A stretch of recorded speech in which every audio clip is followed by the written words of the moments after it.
चलिए बच्चों, तो लास्ट क्लास हम लोगों ने बेंजीन की रिएक्शंस देख ली थी। मैं आपको गिना देता हूँ कौन कौन सी करी थी। हमने हेलोजिनेशन करी, हेलोजिनेशन में क्लोरीन और ब्रोमीन ऐड किया एनहाइड्रस AlCl3 की प्रेजेंस में। देन हमने नाइट्रेशन करा, नाइट्रेशन के लिए कंसंट्रेटेड HNO3 लेना है, H2SO4 के साथ लेना है। देन हमने उसमें NO2 चिपक जाता है बेंजीन पे, तो नाइट्रोबेंजीन हो जाता है। देन हमने सल्फोनेशन करा, सल्फोनेशन में आपका H2SO4 लेना है और साथ में SO3 लेना है या फिर ओलियम लेना है। ठीक है, आपने पढ़ा भी होगा, फ्यूमिंग सल्फ्यूरिक एसिड भी लिख सकते हो। और उसमें SO3H चिपक जाता है बेंजीन रिंग पे। फिर हमने फ्रीडल क्राफ्ट एल्काइलेशन देखा और फ्रीडल क्राफ्ट एसाइलेशन देखा। इस तरीके से 5 रिएक्शंस देखी थी। फिर हमने उसमें से एक हेलोजिनेशन का मैकेनिज्म कर लिया था और अब एक मैकेनिज्म और किताब में है नाइट्रेशन का, तो वो भी मैं आपको लिखवा देता हूँ। बाकी के मैकेनिज्म की जरूरत है नहीं। इन केस आपको चाहिए तो बेटा आप ओपी टंडन की जो बुक मैंने आपको भेजी हुई है PDF ग्रुप में, वो शायद बहुत पीछे चली गई होगी, तो कोई बात नहीं, आप ग्रुप के मीडिया में जाके क्लिक करेंगे तो आपको दिख जाएगी वो PDF। या अगर कोई बच्चा नया है जैसे कुणाल है, हो सकता है उनको नहीं दिखे, तो वेदांत से वो बुक मांग सकते हैं। उस बुक में आपको एरोमेटिक हाइड्रोकार्बन नाम का चैप्टर ढूंढना है और वहां पे आपको सारी रिएक्शंस का मैकेनिज्म दिख जाएगा, चाहे वो एल्काइलेशन हो, चाहे वो एसाइलेशन हो, चाहे वो सल्फोनेशन हो। नाइट्रेशन का मैं यहाँ पढ़ा देता हूँ। ठीक, तो नाइट्रेशन का मैकेनिज्म करके फिर अगले टॉपिक पे चलते हैं जो कि लास्ट टॉपिक होगा इस चैप्टर का। अब नाइट्रेशन का मैकेनिज्म में आप नोटिस करिए क्या होता है कि एक आपको लेना है H2SO4। ठीक, तो H2SO4 को हम कैसे दिखाएं, इस प्रकार से पूरा स्ट्रक्चर दिखा देते हैं आपको। ये आपका H2SO4 है। और HNO3 का हम कैसे दिखाते हैं, HNO3 का आप ऐसे दिखा लीजिए कुछ इस प्रकार से। ये HNO3 हो गया आपका। आप चाहें तो इस NO2 को भी खोल सकते हैं, लेकिन थोड़ा सा आपको डाइजेस्ट नहीं होगा इसका स्ट्रक्चर, इसीलिए मैंने इसको ऐसे कर दिया था। ये इस प्रकार से होता है, यहाँ पे माइनस होता है, यहाँ पे प्लस होता है, इस तरीके का ये NO2 होता है। ठीक है, नाइट्रोजन जब भी 4 बॉन्ड बनाता है तो उस पर प्लस का साइन आता है। ऑक्सीजन जब भी 1 बॉन्ड बनाता है उस पर नेगेटिव का चार्ज आता है। ये कहाँ का रेफरेंस है, रेफरेंस चैप्टर 4 फॉर्मल चार्ज। जब लुईस डॉट स्ट्रक्चर बनाना सिखा रहे थे तो वहां पे एक फॉर्मल चार्ज नाम का टॉपिक है, वहां से सीखा है हमने। ठीक, तो अभी मैं क्या कर रहा हूँ, इस पूरे को हटा के आपको सिंपल यहाँ NO2 लिख के दिखा रहे हैं जी। और होता क्या है कि ऑक्सीजन पे लोन पेयर होते हैं, तो ये जो है यहाँ से अपने ऊपर ही चार्ज खींचता है, क्योंकि एक एसिड है तो एसिड अपने अंदर से H+ रिलीज करता है। ये H जो है यहाँ पे आके चला जाता है, इस लोन पेयर पे अट्रैक्ट होता है और ये कुछ इस प्रकार से दिखता है कि HO एक लोन पेयर रह गया, एक से H चिपक गया और ये NO2 और साथ ही साथ HSO4 माइनस ये रह गया आपका। ठीक है, देखो इसको खोल के मैंने HSO4 माइनस लिख दिया है ना, इसको बांध के ऐसे। सर अब ध्यान, हाँ बेटा, सर ये मैकेनिज्म का ही पार्ट है। हाँ ये मैकेनिज्म का ही पार्ट है। और अब ये ओके O सर। पे प्लस का चार्ज आ जाएगा क्योंकि इसने अपना खुद का लोन पे डोनेट करा है। और याद करो ऑक्सीजन पे जब भी 3 बॉन्ड बनते हैं ऑक्सीजन के तो उस पर प्लस का चार्ज आ जाता है। ठीक है, ये क्रॉस का चार्ज नहीं है, ये प्लस का चार्ज है ऐसे। ये हम कर क्या रहे हैं, ये पहला स्टेप कर रहे हैं बेटा, फर्स्ट स्टेप क्या था, फॉर्मेशन ऑफ इलेक्ट्रोफाइल। अब देखो आपका इलेक्ट्रोफाइल कैसे बनेगा, यहाँ से जो पानी है ये जब O पे प्लस का चार्ज आ जाता है तो O तो इलेक्ट्रोनेगेटिव है, उस पर प्लस का चार्ज आ गया, उसको बर्दाश्त ही नहीं है तो वो अपना प्लस का चार्ज खत्म करना चाहता है। ऐसे में वो क्या करेगा, यहाँ से 2 इलेक्ट्रॉन खींच लेगा अपने पास, और जब 2 इलेक्ट्रॉन खींच लेगा अपने पास तो यहाँ से बनेगा बच्चों पानी अलग और आपका NO2+, क्योंकि N पे से इलेक्ट्रॉन चले गए हैं तो N पे प्लस आ जाएगा और यही है आपका इलेक्ट्रोफाइल। तो मैंने आपसे कहा था कि 1 नंबर में आपसे पूछेगा कि जितने भी बेंजीन की रिएक्शंस थी हर एक प्रोसेस में आपको ध्यान रखना है कि वहां पे इलेक्ट्रोफाइल है कौन सा। जैसे क्लोरीनेशन में, कोई बताएगा क्लोरीनेशन में कौन है इलेक्ट्रोफाइल? AlCl3। नहीं, वो तो कैटलिस्ट है। Cl+। ब्रोमिनेशन में कौन है? Br+। ठीक है, नाइट्रेशन में कौन है? NO2+। सल्फोनेशन में कौन है? SO3H+। आप जाके चेक करो उस टेबल को, मैंने आपको टेबल याद करने के लिए इसीलिए दी थी ग्रुप में। फ्रीडल क्राफ्ट एल्काइलेशन में कौन है? R+। फ्रीडल क्राफ्ट एसाइलेशन में कौन है? RCO और C पे प्लस लगा हुआ है। वो 1 नंबर में क्वेश्चन जरूर आएगा कि बेंजीन की इतनी सारी रिएक्शंस जो हैं 5-6, इनमें कौन कौन इलेक्ट्रोफाइल है, तो प्लीज ध्यान से याद करो।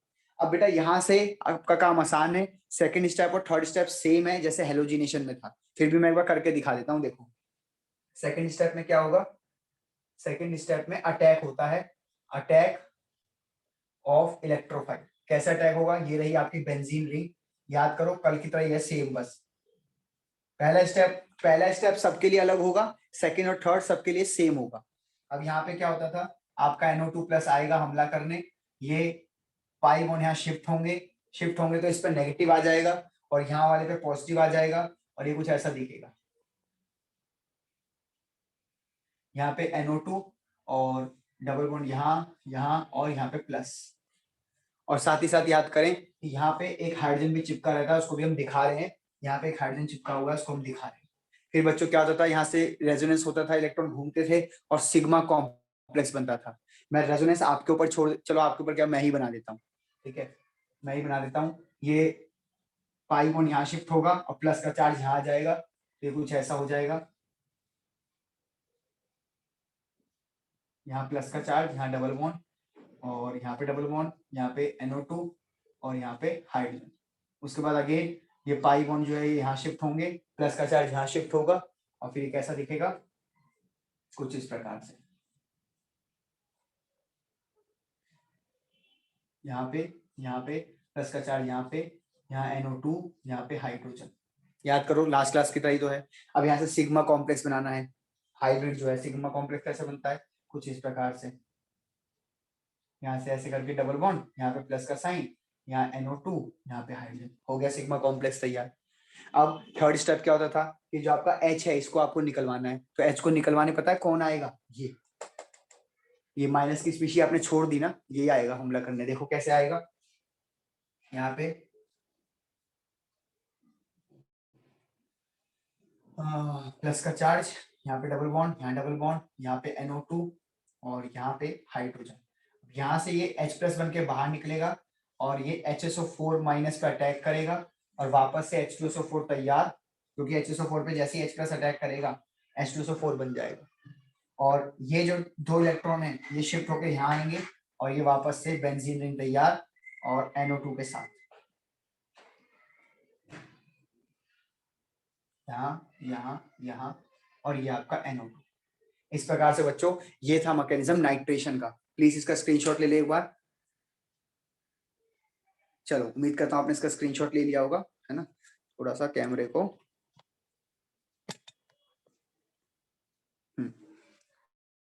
चलिए उम्मीद करता हूं स्क्रीनशॉट ले लिया। बढ़ते हैं आगे बच्चों।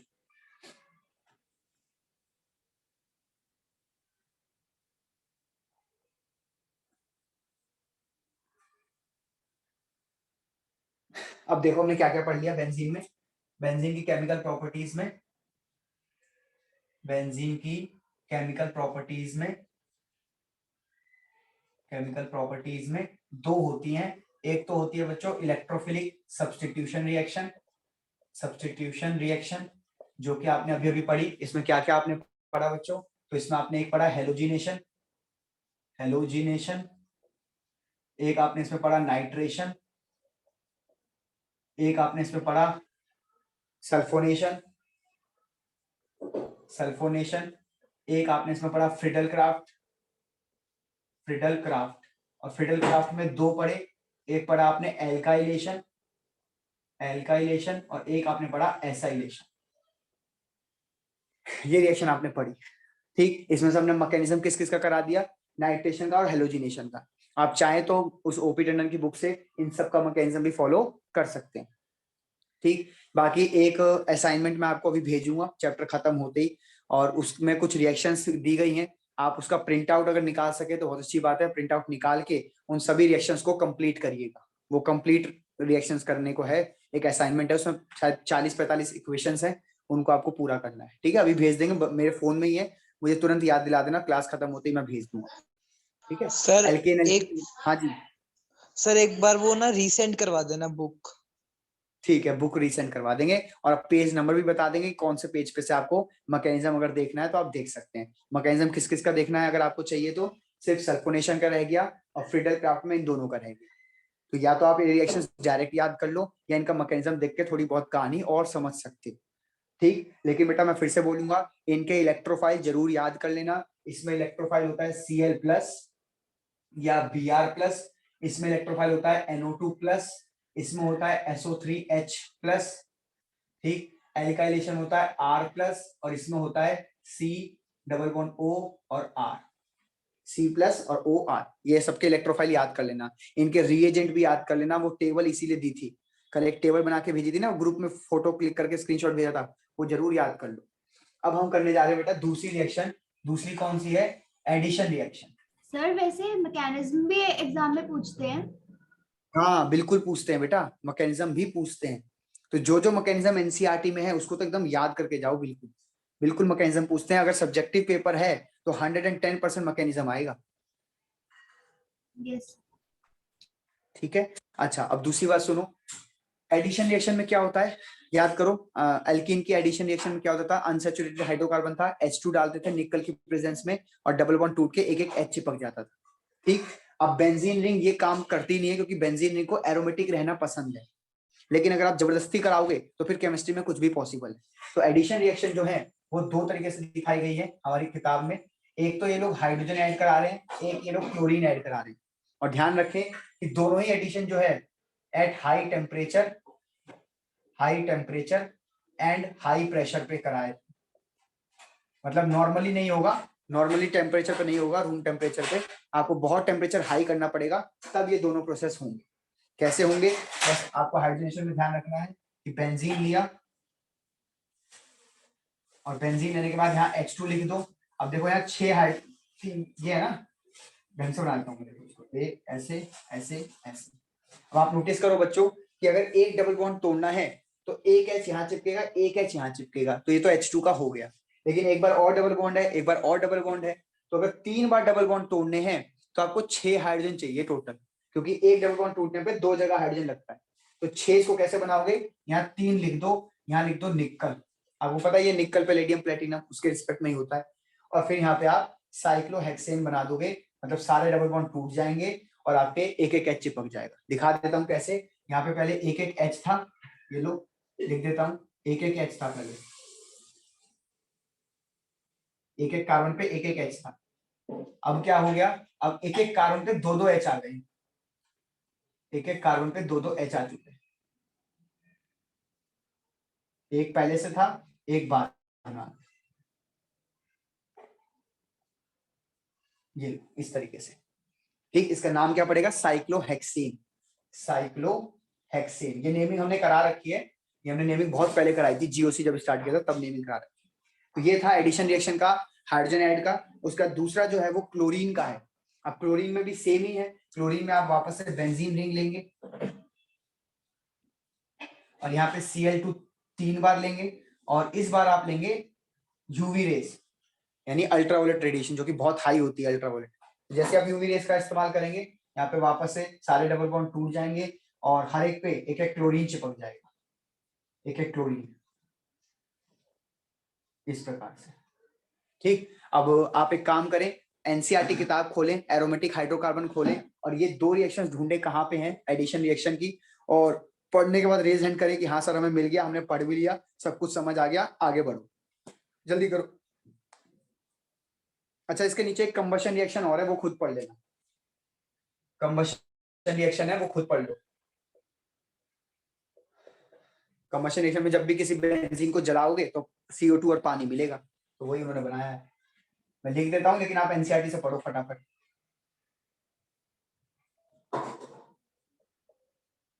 बाकी बैलेंस में कर नहीं रहा, बैलेंस आप खुद कर लेना,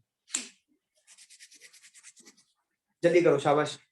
3 बच्चों के रेज हैंड हो चुके हैं, मतलब उन्होंने किताब में ढूंढ लिया है और तीनों को पढ़ लिया। बेटा अच्छे से पढ़ो, कोई वर्ड मिस हो गया होगा मेरे से, उससे पूछ लो, उसको पढ़ो, मुझसे पूछ लो कि भैया ये क्या लिखा हुआ है सर, ये वर्ड का मीनिंग बताओ, जल्दी करो।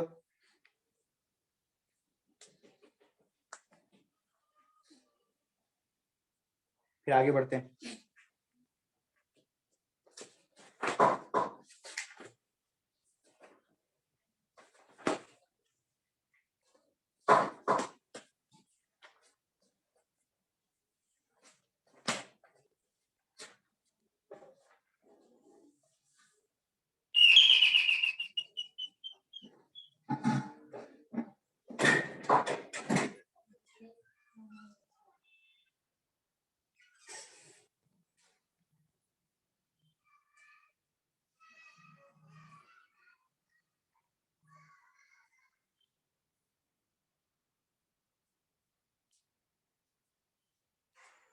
हो गया बच्चों? बड़े आगे स्क्रीनशॉट ले लो इसका। 6 बच्चों ने रेज हैंड करा अभी तक, तो बाकी रह गए। वेदांत ही रह रहा होगा जहां तक मुझे लगता है। वेदांत ने अब कर दिया फटाफट। दिशा बेटा हाँ बेटा, सर वो कंबशन रिएक्शन में 15/2 O2 क्यों लिए? बैलेंस करने के लिए बेटा, बैलेंस करने के लिए। आप अपने तरीके से बैलेंस करो, उनको बैलेंस छोड़ो, आप अपने तरीके से करो, देखो वही आएगा। बढ़े आगे। Yes sir. चलो सबके रेज हैंड आगे, हम लो कर देते हैं रेज हैंड और फिर अपने लास्ट टॉपिक पे बढ़ते हैं। फाइनली चैप्टर खत्म होता है। चैप्टर काफी लेंदी था, उम्मीद करता हूँ आपको थोड़ा मजा आया और आपके स्कूल से तो हमने काफी अच्छा और काफी ज्यादा पढ़ाई होगा। ठीक है, अब बस इसमें नंबर मत कटवा देना, इतना पढ़ने के बाद भी नंबर कटवा के आओगे तो फायदा नहीं है। फिर सब कुछ बता दिया कि भाई सब कैसे कैसे पूछा जाएगा, क्या क्या पूछा जाएगा। अच्छे से नोट्स बनाओ, अच्छे से नोट्स रिवाइज करो। चलो शुरू करते हैं। अब अगला जो है टॉपिक आपको दिख रहा होगा एनसीईआरटी, अगर मैं खोलूं एनसीईआरटी में लिखा हुआ है डायरेक्ट इन्फ्लुएंस, है ना। Direct influence, direct influence of functional group in mono substituted benzene, in mono substituted benzene. ठीक, बड़े ध्यान से समझना, छोटा सा टॉपिक है, ठीक है, बिल्कुल माइन्यूट टॉपिक है और समझने में भी बहुत आसान है। इस टॉपिक से आपको क्वेश्चंस पूछे जा सकते हैं और आपको याद कर लेना है चीज को। ठीक, मैं ध्यान से सुनो कैसे बता रहा हूँ। देखो होता क्या है कि आपने जब बेंजीन रिंग में एक मोनो सब्स्टिट्यूशन कर दिया, ठीक है, मोनो सब्स्टिट्यूशन मतलब एक आपने सब्स्टिट्यूशन लगा दिया है। फॉर एग्जाम्पल लेट्स से कि आपने बेंजीन रिंग में आपने OH लगा दिया, ये OH, ठीक है, आराम से देख लो। कोई बच्चा इसका नाम बताएगा मुझे, इसका नाम क्या होता है? फिनॉल। हाँ, फिनॉल। फिनॉल, बिल्कुल सही जवाब, फिनॉल इसका नाम है। अब बच्चों याद करो, और नहीं याद आ रहा है तो मैंने इसके रेजोनेंस करवाया था, याद है आप लोगों को? Yes sir. बस अब वही करना है। अब जिसको रेजोनेंस टॉपिक याद आ गया वो टॉपिक खत्म, ये टॉपिक बिल्कुल खत्म। अब ध्यान सुनना क्या होगा। ये बेंजीन रिंग है, ये OH लगा हुआ है, ठीक। अब मान लो कि कोई A नाम का बंदा इस पे हमला करने आ रहा है, ठीक है, और A+ है। हम ये मान के चल रहे हैं कि हम ये जो भी अब टॉपिक पढ़ रहे हैं ये पढ़ रहे हैं इलेक्ट्रोफिलिक सब्स्टिट्यूशन के लिए, यानी कि यहाँ पे जो भी बंदा आएगा वो जरूर इलेक्ट्रोफाइल होगा। हम न्यूक्लियोफाइल का हमला नहीं करा रहे हैं, इलेक्ट्रोफाइल का हमला कराने की कोशिश कर रहे हैं। तो जैसे ये A+ यहाँ हमला करने जाएगा तो बेटा ये जो OH है ना, ये OH डिसाइड करेगा कि तू कहाँ लगने वाला है। जो A+ आएगा तू कहाँ लगेगा ये मैं डिसाइड करूंगा। कौन बोल रहा है? ये OH बोल रहा है इस A+। अभी तक तो नहीं बोल रहा था, अभी तक इसलिए नहीं बोल रहा था क्योंकि अभी तक आपने सिंपल बेंजीन रिंग ली थी। आप पीछे जाके एग्जांपल देखो, सिंपल बेंजीन रिंग था, उसमें आपने इलेक्ट्रोफिलिक सब्स्टिट्यूशन करा दिया। कौन कौन सा? Halogenation, nitration, sulphonation, Friedel Crafts alkylation, Friedel Crafts acylation. Halogenation में क्लोरीनेशन, ब्रोमिनेशन, इलेक्ट्रोफाइल क्या था? Cl+, Br+। नाइट्रेशन में कौन है? NO2+। सल्फोनेशन में कौन है? SO3H+। फ्रीडलक्राफ्ट एल्काइलेशन में कौन है? R+। फ्रीडलक्राफ्ट एसाइलेशन में कौन है? RCO और C पे प्लस। इतनी बार बोलो, बार बार अपने आप याद हो जाएगा। चलो आगे बढ़ते हैं।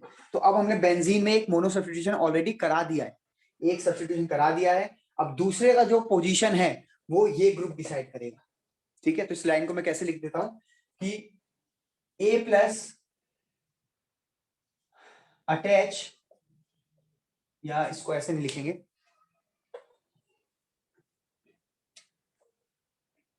OH group direct the direction, यार ऐसे भी लिखेंगे डायरेक्शन, रुक जाओ यार, इसकी इंग्लिश में तो खराब हो जाएगा, इंग्लिश बनाने के चक्कर में टॉपिक भी निकल जाएगा। आपको किताब के पेज भेज दूंगा या अभी आप एनसीईआरटी पढ़ के भी समझ।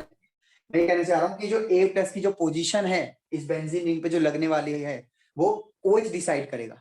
OH group will decide the position of A+ where it get attached to benzene ring. अब ऐसे बोलने में बोल दिया लेकिन लिखते टाइम पे हम लिख नहीं पा रहे थे, ठीक। OH group will decide the position of A+ that where it get attach to the benzene ring. Benzene ring में A+ कहाँ लगेगा ये डिसाइड करेगा OH ग्रुप। कैसे डिसाइड करता है वो मैं आपको दिखाता हूँ। इसे हटा दें। OH पे होते हैं 2 लोन पेयर ऑक्सीजन पे। ऑक्सीजन क्या करता है, इन लोन पेयर को यहाँ डालता है।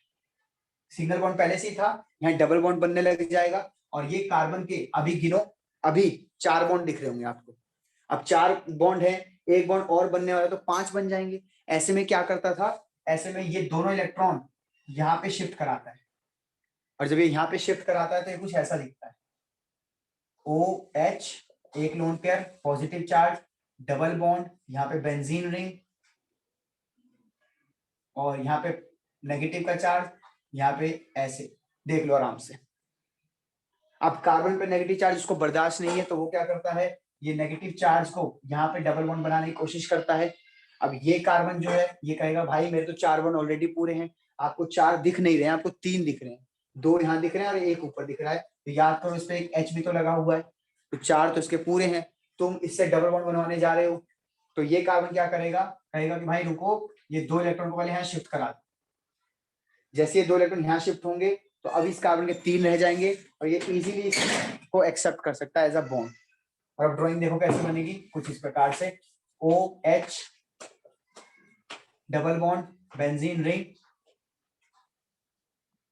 और यहाँ पे नेगेटिव चार्ज, यहाँ पे डबल बॉन्ड और यहाँ पे पहले से ही डबल बॉन्ड था। आराम से देखना।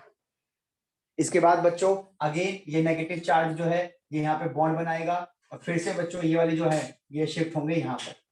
और ये कैसा दिखता था, अगेन ये ऐसा दिखेगा, OH डबल बॉन्ड, यहाँ बेंजीन रिंग और यहाँ पे डबल बॉन्ड आ चुका है, यहाँ को आपने छेड़ा ही नहीं था और यहाँ नेगेटिव चार्ज। और इसके बाद लास्ट स्टेप आता था कि ये नेगेटिव ये चार्ज जो है यहाँ बॉन्ड बनाता है और ऑक्सीजन अपने लोन पेयर वापस खींच लेता है और फिर ये ड्राइंग कुछ इस प्रकार से दिखती थी। OH 2 लोन पेयर वापस आ गए हैं, सिंगल बॉन्ड हो गया है और बेंजीन रिंग आपकी वापस से सही हो चुकी है कुछ इस प्रकार। देखो ये हमने ऑलरेडी सीखा हुआ है बच्चों, आराम से चेक कर लो, मुझे बता दो कि हाँ सर यहाँ तक कहानी क्लियर है। बोलो कहानी क्लियर है? Yes sir. ठीक है। अब आप नोटिस करना बच्चों कि इस रेजोनेंस के थ्रू आप देख पाएंगे कि at ortho and para position electron density increases. मतलब ये जो OH के रिस्पेक्ट में ये जो पोजीशन है, इस पोजीशन को कहते हैं हम ऑर्थो, इस पोजीशन को हम कहते हैं मेटा और इस पोजीशन को हम कहते हैं पैरा। ये भी कौन सी पोजीशन है, मेटा, ये भी कौन सी पोजीशन है, ऑर्थो। ठीक, तो ऑर्थो पोजीशन और पैरा पोजीशन आप इन जगह पे देखो नेगेटिव चार्ज आ रखा है, तो नेगेटिव चार्ज का मतलब क्या है, वहां पे इलेक्ट्रॉन आ गए हैं, तो वही मैंने लिखा कि electron density increases. So electrophile will attack on ortho and para position। ठीक है जी, ऑर्थो और पैरा पोजीशन पे आपको अब जो इलेक्ट्रोफाइल है वो चिपका हुआ दिखाई देगा। Hence OH is ortho and para directing group। यानी कि जो ये OH है, ये OH क्या करता है, किसी भी अपकमिंग इलेक्ट्रोफाइल को या तो ऑर्थो पोजीशन पे लगवाएगा या पैरा पोजीशन पे लगवाएगा और इसलिए इस OH ग्रुप को हम कहते हैं कि ये ऑर्थो पैरा डायरेक्टिंग ग्रुप है। अब मैं रिएक्शन भी करके दिखाता हूँ साथ। हाँ बेटा। सर मेटा पोजीशन पे क्यों नहीं हो रहा ये? क्योंकि बेटा मेटा पोजीशन पे आप देखो नेगेटिव चार्ज आया है क्या, देखो। No sir. तो जब नेगेटिव चार्ज मेटा पे नहीं आया और इलेक्ट्रोफाइल प्लस वाला होता है, प्लस वाला कहाँ हमला पसंद करेगा करना, नेगेटिव की जगह पे, और नेगेटिव कहाँ आया हुआ है, ऑर्थो और पैरा पे। ठीक है, ओके सर। इसलिए मेटा पे कोई चिपकेगा नहीं। और देखो अगर आप इसका नाइट्रेशन कराओगे, या आपने इसका नाइट्रेशन करा दिया तो NO2 ग्रुप देखो कहाँ जुड़ेगा,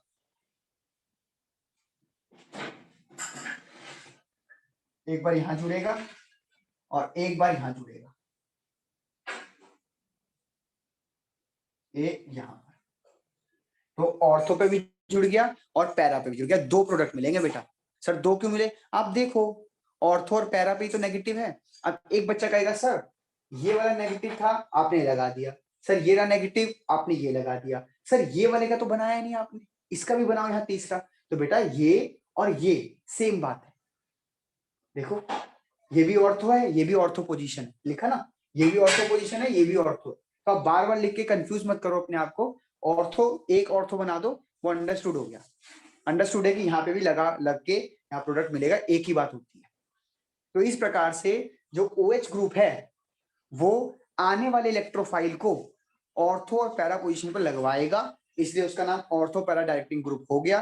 क्वेश्चन यहीं से बनेगा, आपको ये बना के दे देगा और कहेगा बताओ कि ये ऑर्थो पैरा डायरेक्टिंग है या मेटा डायरेक्टिंग है। तो आपको याद करना पड़ेगा कि ये ऑर्थो पैरा डायरेक्टिंग, और ऑर्थो पैरा डायरेक्टिंग का मीनिंग क्या होता है वो हमने इस तरीके से आपको करके दिखाया।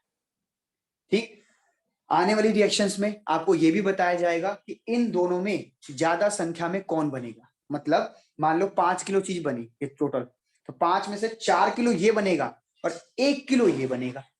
अब ये 1 किलो क्यों बनेगा वो हम बाद में कभी देखेंगे। अगर अभी आपको थोड़ा जानना तो हल्का फुल्का हम दे देते हैं कि यहाँ पे और इनमें रिपल्शन चालू हो जाएगा। क्यों रिपल्शन चालू होगा?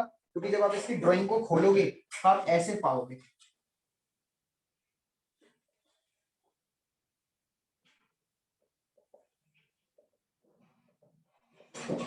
कुछ इस प्रकार से। देखो कितने सारे यहाँ इलेक्ट्रॉन्स हो गए, बॉन्ड पेयर भी हैं, लोन पेयर भी हैं, तो इतना रिपल्शन होता है कि ये आपस में एक साथ रहना पसंद नहीं करते। तो ज्यादा अमाउंट में पैरा वाला बनता है, ऑर्थो वाला कम अमाउंट में बनता है। तो हम यहाँ लिख देते हैं माइनर और यहाँ लिख देते हैं मेजर।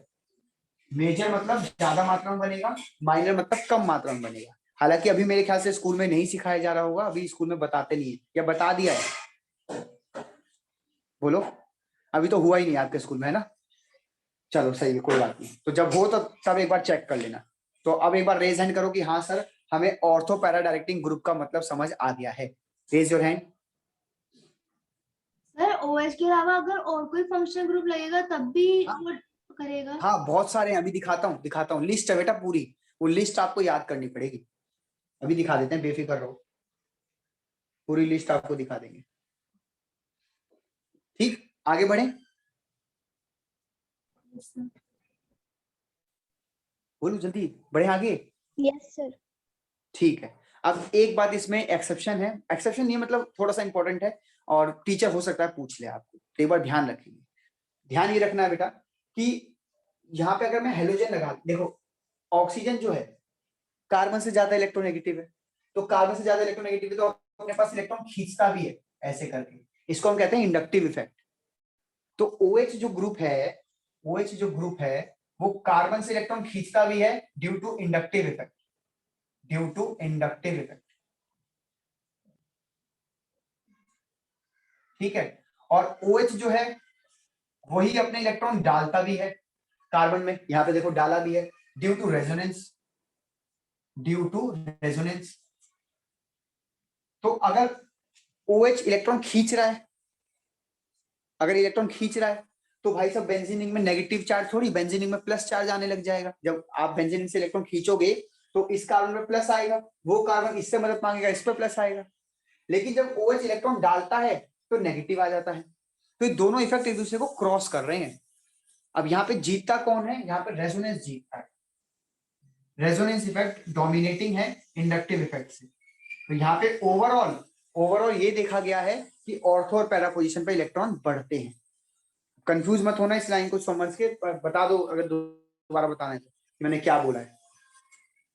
कंफ्यूज हो तो मैं दोबारा बोल दूं, बोले बताएं दोबारा, या हो गया समझ आ गया? एक बार रिपीट कर दो। एक बार रिपीट कर लेते हैं, देखो 1 मिनट रुकना है ना।